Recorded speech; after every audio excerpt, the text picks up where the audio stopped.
I recently read the book The 12 Rules for Life by Jordan Peterson, and I personally really enjoyed it. In fact, I actually turned it into a summary and had it animated, and you can check it out in the link in the description if you want to watch that. However, I was sitting on my back porch one morning, smoking a cigar, enjoying the peaceful mist rolling through. Okay, maybe not all of that is true, but anyways, I came to the realization that these 12 rules apply almost directly to dating. I also realized that most of the viral videos I had on YouTube were about dating, and this book seems to have been a little viral, so I decided to put forth the effort to make a video explaining my thoughts on the 12 rules of life as they apply to the dating world.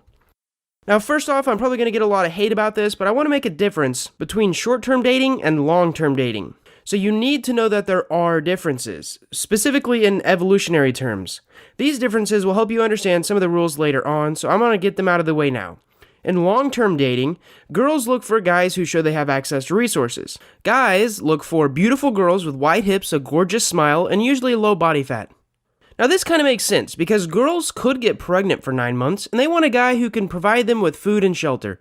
Also, guys, in evolutionary terms, want a girl who can bring forth many children, and usually beauty, wide hips, a great smile, and lower body fat percentages are signals of health, that she actually can bring forth many children.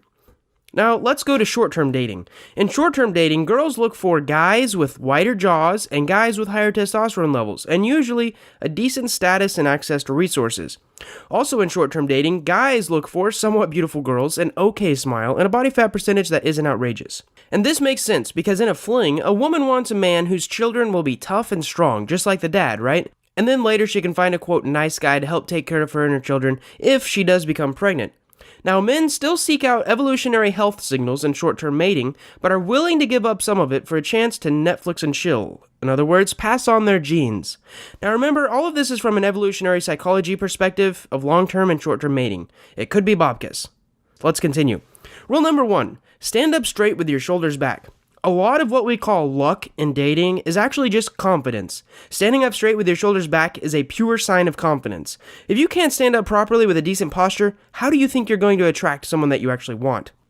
Rule number 2, treat yourself like someone who deserves the woman that you want. My goodness, if I could have this embroidered on a pillow, I'd send it to every student of my dating course. Guys talk down on themselves all the time. They don't go to the gym. They don't read and inform themselves. They spend nights drunk and complaining about how they don't have what they want. If you want a beautiful woman, you have to be deserving of a beautiful woman. And by beautiful, I'm referring to physical attractiveness and also a magnetic, charming, and a personality that meshes with yours. See, people who win the lottery usually lose it all within 2 years because they don't have the skills to keep it. If you don't have the skills to attract a beautiful woman, you will not have the skills to keep a beautiful woman. So, treat yourself like someone who is deserving of that beautiful woman that you want. Go to the gym, change your diet, learn more, start that business you've always wanted, do your laundry, and for God's sake, clean up your room. Number 3, only date girls who want the best for you. The original rule is just to make friends who want the best for you, but I've altered it to date girls that want the best for you. In this day and age, it is hard to find a down-to-earth chick that actually wants to develop a meaningful relationship and truly grow with you. Make that your standard. If she doesn't really want the best for you, it's not a relationship, it's a transaction. You're giving her love and maybe even money, and she's giving you love and who knows what else. A relationship is about what you can give, not what you can take. So please, enter a relationship wanting to take care, love, and cherish a woman, and only continue to date a woman who wants to do the same for you. Number 4, compare your relationship with who you were yesterday, not to other relationships, and definitely not your exes. I have a lot of trouble with this one because I've been dating my current girlfriend for 4 years, so it's really easy to look at new couples and think, wow, they really don't have a chance. And to look at the picturesque couple with a dog and a house and they just got married and they're expecting and their life seems absolutely great, right? Well, it's toxic to compare yourself. You don't know how much debt they have. Maybe he might be an alcoholic or maybe she likes to cheat. You literally have no idea what goes on behind the scenes. So, don't compare your relationship to anyone else's relationship. And please, please, please never compare your relationship with that of one of your exes. Only compare your relationship with who you were yesterday. My girlfriend and I have grown so much in the past year, let alone the past 4 years, and that's what I should be looking at. Number 5, do not let your girlfriend do anything that you disapprove of. If you go on a first date with a chick that you're super excited about, but you head out to this Chinese place, and the entire date she's slurping some noodle soup. It's really annoying you, but you don't say anything about it. Some time passes, a couple months go by, and you're starting to think a little bit about being serious with her, but she's still slurping her soup. To her, she's just being who she's always been, But to you, it's so annoying. So tell her. There are so many guys out there who are afraid of telling a girl that they like that there's something they're doing that might be annoying to them or irritating. Well, what are you gonna do? Sweep it under the rug and let it grow until you're both 50 years old and then become a homicide statistic? No. Communicate how it makes you feel, and if she's not willing to compromise by either slurping her soup in another room or maybe not eating soup around you at all, or whatever the compromise is, then you might need to move on. This goes for all things too, not just slurping soup. It's an example. If she's too clingy or if she starts to act really weird around other guys, whatever it is, do not let your girlfriend do anything that you disapprove of. Number 6. Set your finances, your career, and your mental health in order before you start dating. The original rule meant to set yourself in order before you start to nag someone else to do something, but it's super applicable to relationships too. Personally, I would not recommend dating until you have your finances under control, you have a good idea as to what you want to do with your career, and your mental health is at least average. Now, you can date someone who's $15,000 in credit card debt, you can date someone who has no idea what they want to do in life, and you can also date someone who's super depressed and doesn't even want to get help. But honestly, you're not going to grow much, they probably aren't going to grow much, and the opportunity cost of dating someone else who might be in a better situation is outrageous. But then again, a lot of people argue you can't choose who you love, which is a topic for a whole different video. Number 7. Pursue what is wifeable, not what is easy. Okay, if you want a long-term stable relationship with a girl who will be honest, reliable, and can grow with you, do not look for girls that are, quote, easy. Oh, and if you also start your relationship with a girl while she's with another man, it just means 6 months down the road, you might be that other man, and that she'll probably cheat on you too. So, my advice is to pursue what is wifeable, not what is easy, even if you never intend on getting married. Choose someone you can spend a whole week with and not get bored, and someone you can still laugh with after dating for a year. Now, it might take work, but it's possible. Choose someone with a similar style of humor, and around the same IQ as you, simply because your relationship won't stand the test of time if you don't. My girlfriend can still make me laugh hysterically with her dry, dark humor. Number 8. Tell the truth and tell it often. Oh, speaking of cheating, if you're having feelings for someone else, you probably need to tell them. Your significant other, that is. Tell the truth and tell it often. Maybe you're having feelings because she's not showing you love, and that could start a whole conversation about differing love languages. Maybe you're having feelings because you're spending too much time around another girl, and that actually happens. It's called the mere exposure effect. If you start to spend more time around another girl that you find attractive, and you spend more time with her than your girlfriend, you will start to have feelings. Either way, plan to tell the truth, the full truth, and to tell it often. Even if it's difficult or causes some strife short term, it will be better for you long term. Number 9. Assume that what she is saying is worth listening to.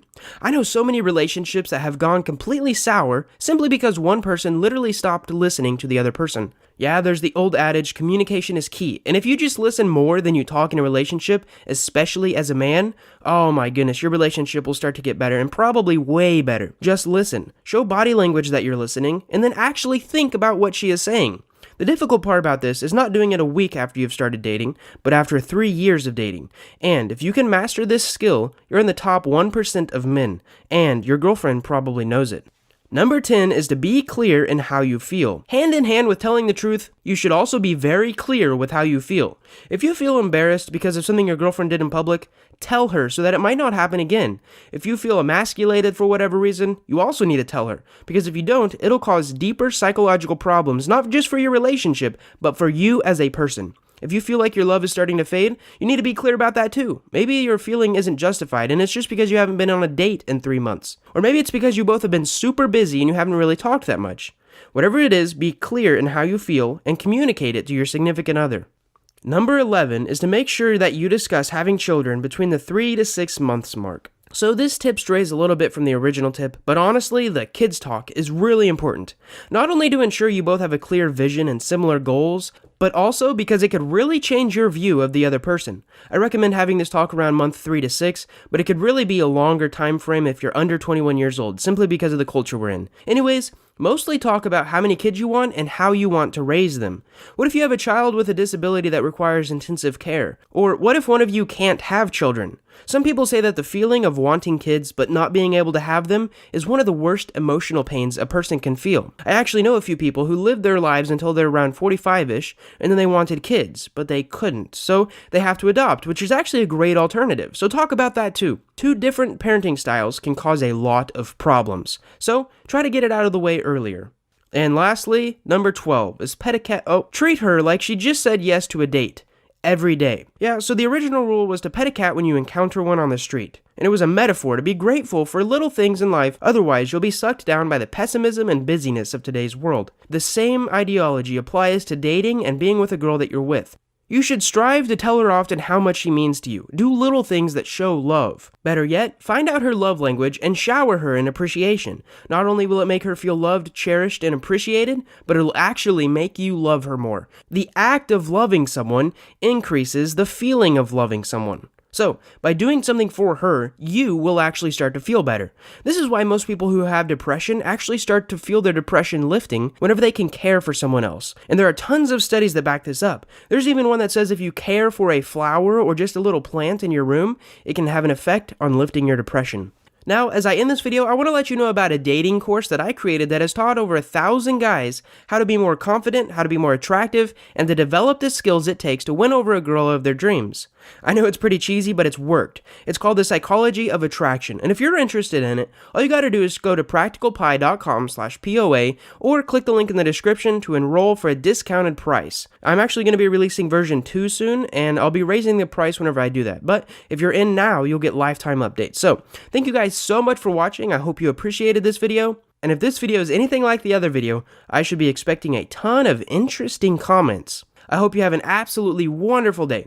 See you in the next one.